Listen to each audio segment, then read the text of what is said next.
अस्सलाम वालेकुम। मैं ग्रेड 8 की उर्दू टीचर मिस हुमैरा। आज मैंने आप लोगों को मज़मून नवीसी का कुछ रिव्यू दिया है कि मज़मून लिखते वक्त हमें किन बातों का ख़ास ख्याल रखना चाहिए। ठीक है, ये सवाल इंतहाई महदूद यानी 150 अल्फाज के बाइस पाबंदी के पास बड़ी एहतियात, तवज्जो और महारत का मोहताज होता है। ठीक है, इसलिए हमें ज़रूरी है कि तलबा जो है मेरी किताब, रसाले, अखबारात का मुताला करते रहें ताकि उनकी ज़ख़ीरे अल्फाज और मालूमात में इजाफ़ा होता रहे। ठीक है, तो ये एक जामी मज़मून फिर बाकायदा लिखा जा सकता है। बाकायदा लिखने से पहले ज़रूरी है कि मज़मून के दिए गए उन्वान से मुतालिक जो चंद अहम नुकात आप लोगों को दिए जाते हैं उसमें उसको गौर से पढ़ें और उसमें जहन में उसका एक मवाद अपने जहन में तैयार कर लें। फिर कोशिश करें कि मज़मून का आगाज़ और अंजाम उसी तरतीब से हो जिस तरतीब से आपको अहम नुकात दिए गए हैं। ठीक है, फिर अपने मज़मून में गैर ज़रूरी गैर मुताल्लिक़ा बातें शामिल करने से गुरेज़ करें। तमाम निकात पर मौजू, जामे और मयारी बातें शामिल करने से गैर मौजू, गैर ज़रूरी, ठीक है, गैर मुताल्लिक़ा बातें शामिल करने से गुरेज़ करें। तमाम निकात पर बड़े मौजू और जामे और मयारी अल्फाज का इस्तेमाल करें, इससे अपनी राय का इजहार करें। फिर ये 150 अल्फाज पर मुश्तमिल जो मज़मून होगा उसको कोशिश करें कि आप 3 से 4 पैराग्राफ में उसको लिखें, ज़रूर बनाएं और अल्फाज की हद जो है मतलूबा पैराग्राफ से तजावुज़ ना करें, इन अल्फाज से ज़्यादा ना हो। ठीक है, क्योंकि फिर आप लोगों के नंबर भी माइनस होते हैं।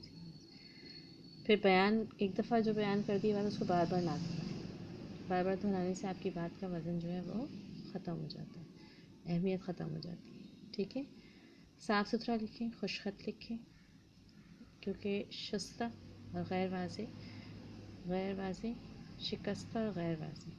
शस्ता ज़बान में तो आपको लिखना है यानी अच्छी ज़बान में, शिकस्ता गैर वाज़े कांट छाँट से भरी तहरीर से मज़मून जो होते हैं उसका मजमूई तासुर जो होता है वो बहुत बुरा, यानी आपका इम्पैक्ट जो है वो बहुत बुरा हो जाता है। ख़यालात को छोटे लेकिन जामे जुमलों में बयान करें। छोटे छोटे जुमले हों लेकिन बात आपकी उसमें समझ में आ रही है। मज़मून मुकम्मल करने के बाद नज़र षानी ज़रूर की जाए। एक दफ़ा पढ़ लें पूरा शुरू से, क्योंकि बाज़ दफ़ा ऐसा होता है कि हम बहुत सी गलतियाँ कर जाते हैं, तो वो गलतियाँ हमें जब दोबारा हम उसको पढ़ना शुरू करते हैं तो वो गलतियाँ हमारे सामने आ जाती हैं, हम उसकी बहुत अच्छी तरह से करेक्शन कर सकते हैं।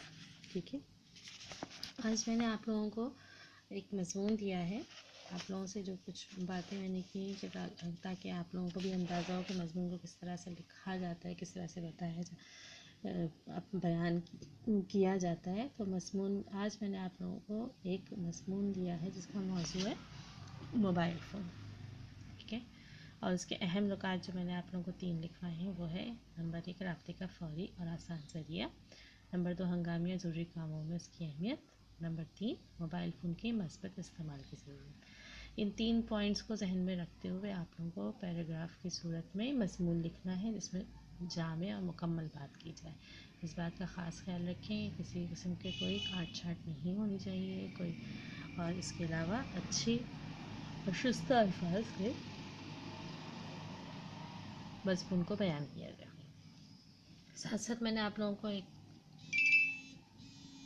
उर्दू लुग़त का नाम बताया, फ़िरोज़ुल लुग़ात। इसको अगर आप लोग अपने मोबाइल में डाउनलोड कर लेंगे तो आपको ज़ख़ीरा अल्फाज के लिए कहीं और जाने की ज़रूरत नहीं पड़ेगी। ठीक है, मैं आप लोगों को रेगुलर बेसिस पे ज़ख़ीरा अल्फाज आप लोग मुख्तलिफ़ अल्फाज में आप लोगों को उर्दू के ऐसे दूँगी जिनके ज़रिए आपका ज़ख़ीरा अल्फाज में इजाफ़ा होना शुरू हो जाएगा, और इंशाअल्लाह आप लोग जो हैं इसके मायने भी तलाश करना शुरू कर देंगे उसी लुग़त के की मदद से।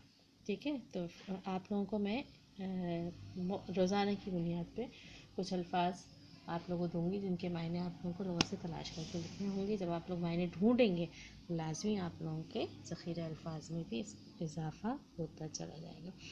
तो इस बात का ख्याल रखें कि अल्फाज की अदायगी बहुत अहमियत रखती है किसी भी मज़मून के लिखने में। ठीक है, तो जामिया मुकम्मल अल्फाज जो हैं वो आपके हर मज़मून में मौजूद होने चाहिए, छोटे छोटे जुमले, छोटे छोटे अल्फाज और अच्छे मायने के साथ। ٹھیک ہے، اس بات کا خیال رکھیے گا، اس مضمون کو لکھتے ہوئے بھی آپ لوگوں کو اس بات کا خیال رکھنا ہے، ان اہم نکات کو ذہن میں رکھیں اور اس کے مطابق اپنے مضمون لکھیں۔ اپنی لغت جو ہے وہ ڈاؤن لوڈ کر لیجیے آپ لوگ اپنے پاس، تاکہ آپ لوگ بآسانی معنی تلاش کر سکیں۔ ٹھیک ہے، جزاکم اللہ خیرہ۔